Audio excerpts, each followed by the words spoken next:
Welcome, one and all, to another round of Slackanory. This is a long one today. Strap in. The Little Peasant. There was a certain village wherein no one lived but really rich peasants, and just one poor one, whom they called the Little Peasant.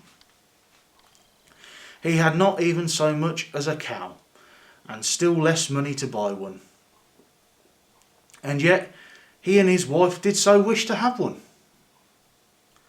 One day he said to her, "Hark you, I have a good thought. There is our gossip the carpenter. He shall make us a wooden calf, and paint it brown, so that it look like any other, and in time it will certainly get big and be a cow." I think I know why he was the poorest of the peasants. There's a clue here.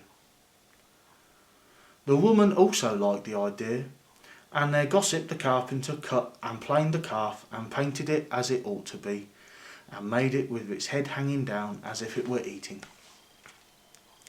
Next morning, when the cows were being driven out, the little peasant called the cowherd in and said, "Look, I have a little calf here, but it is still small and has still to be carried." The cowherd said, "All right," and took it in his arms and carried it to the pasture and set it among the grass. To be honest, if a cowherd could be fooled by a wooden cow, he deserves whatever's coming to him. The little calf always remained standing like one which was eating, and the cowherd said, "It will soon run alone. Just look how it eats already." At night, when he was going to drive the herd home again, he said to the calf, "If thou canst stand there and eat thy fill, thou canst also go on thy 4 legs. I don't care to drag thee home again in thy arms." But the little peasant stood at his door and waited for his little calf, and when the cowherd drove the cows through the village, and the calf was missing, he inquired where it was. The cowherd answered, "It is still standing out there eating. It would not stop and come with us." But the little peasant said, "Oh, but I must have my beast back again." Then they went back to the meadow together, but someone had stolen the calf, and it was gone. The cowherd said it must have run away. They ain't got 2 sparks between them, these, have they? The peasant, however, said, "Don't tell me that," and led the cowherd before the mayor, who, for his carelessness, condemned him to give the peasant a cow for the calf which had run away. It's a bit cheeky. And now the little peasant and his wife had the cow for which they had so long wished, and they were heartily glad. But they had no food for it, and could give it nothing to eat, so it soon had to be killed. They salted the flesh, and the peasant went into the town and wanted to sell the skin there, so that he might buy a new calf with the proceeds. That's investing. On the way he passed by a mill, and there sat a raven with broken wings, and out of pity he took him and wrapped him in the skin. It might be thick, but he's nice. As, however, the weather grew so bad and there was a storm of rain and wind, he could go no farther, and turned back to the mill and begged for shelter.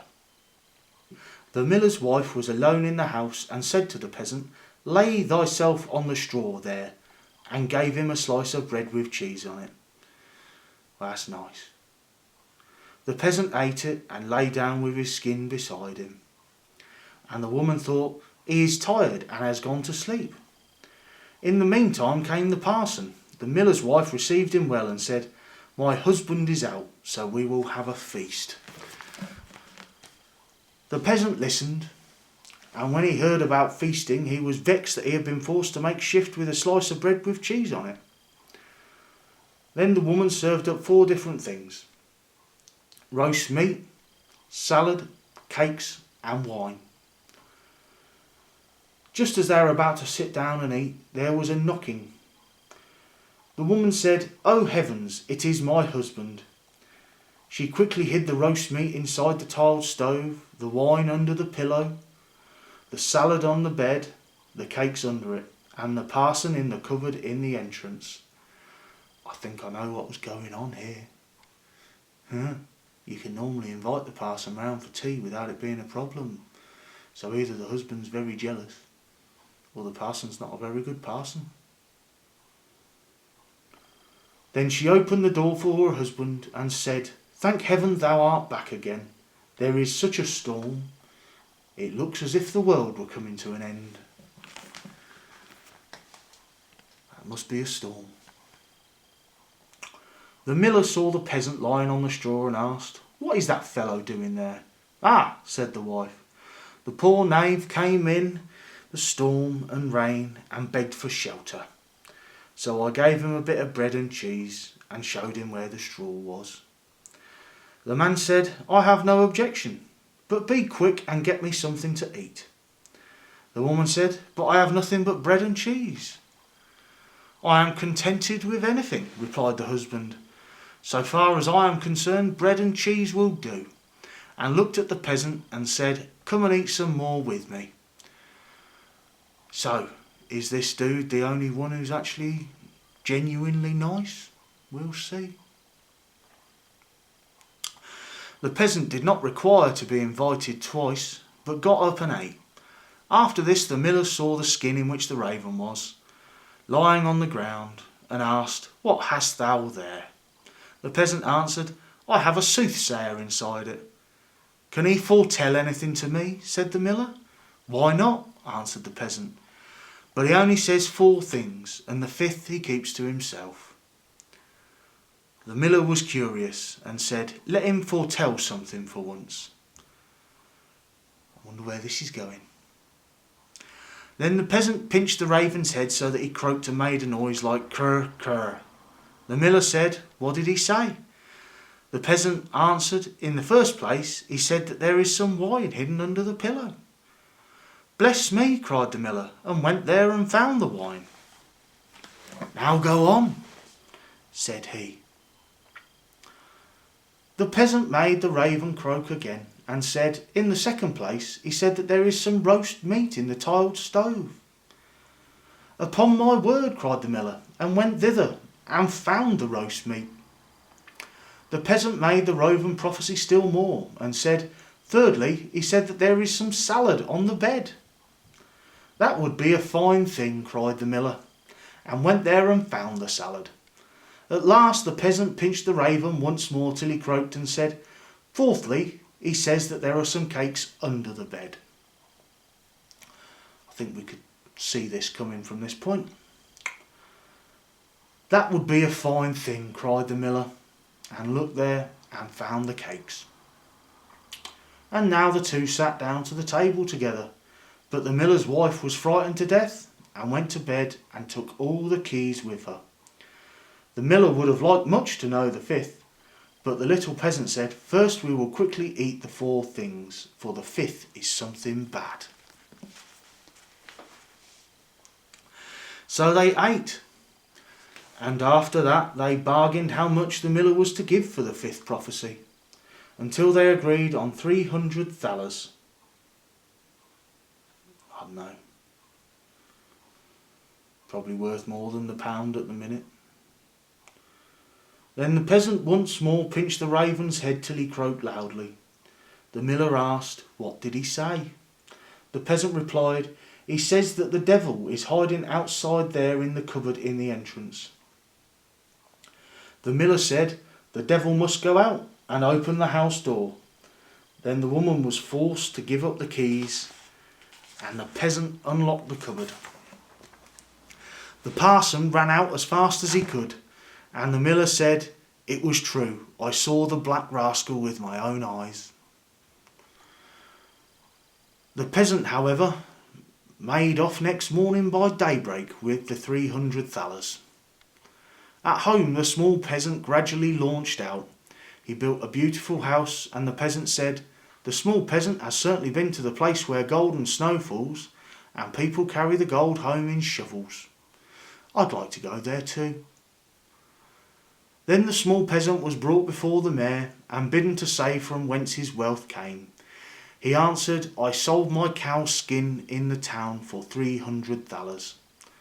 When the peasants heard that, they too wished to enjoy this great profit, and ran home, killed all their cows, and stripped off their skins in order to sell them in the town to the greatest advantage. The mayor, however, said, But my servant must go first. When she came to the merchant in the town, he did not give her more than 2 thalers for a skin. And when the others came, he did not give them so much, and said, What can I do with all these skins?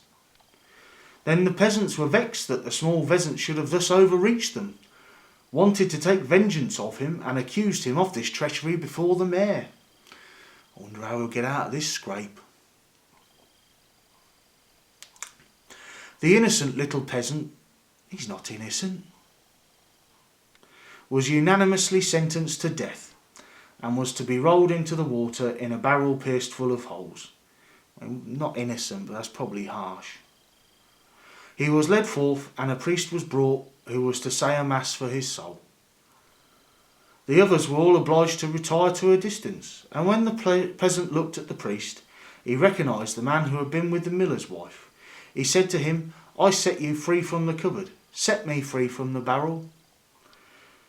At this same moment up came, with the flock of sheep, the very shepherd who, as the peasant knew, had long been wishing to be mayor. So he cried with all his might, No, I will not do it. If the whole world insists on it, I will not do it. The shepherd, hearing that, came up to him and asked, What art thou about? What is it that thou wilt not do? The peasant said, They want to make me mayor, if I will but put myself in the barrel, but I will not do it. The shepherd said, If nothing more than that is needful in order to be the mayor, I will get into the barrel at once. The peasant said, If thou wilt get in, thou wilt be mayor. The shepherd was willing and got in, and the peasant shut the top down on him. Then he took the shepherd's flock for himself and drove it away. What a little sod.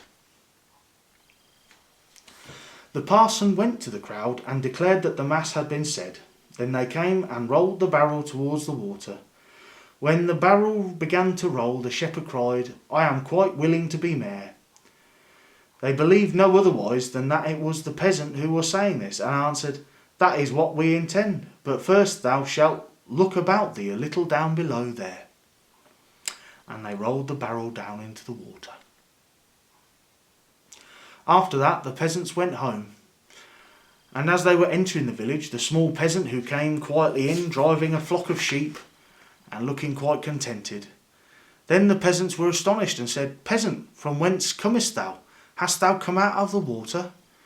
Yes, truly, replied the peasant. I sank deep, deep down, until at last I got to the bottom. I pushed the bottom out of the barrel and crept out, and there were pretty meadows on which a number of lambs were feeding, and from thence I brought this flock away with me. Said the peasants, Are there any more there? Oh yes, said he, more than I could do anything with. Then the peasants made up their minds that they too would fetch some sheep for themselves, a flock apiece. But the mayor said, I come first. So they went to the water together, and just then there were some of the small fleecy clouds in the blue sky, which are called little lambs. And they were reflected in the water, whereupon the peasants cried, We already see the sheep down below. This really is a tale full of very, very thick people. And they're not nice either. The mayor pressed forward and said, I will go down first and look about me, and if things promise well, I'll call you. So he jumped in. Splash went the water. He made a sound as if he were calling them, and the whole crowd plunged in after them as one man. Then the entire village was dead, and the small peasant, as sole heir, became a rich man, but still a little sod. What? I know not everything has to have morality, but these are supposed to be told to kids, for Christ's sake. This is sodding awful.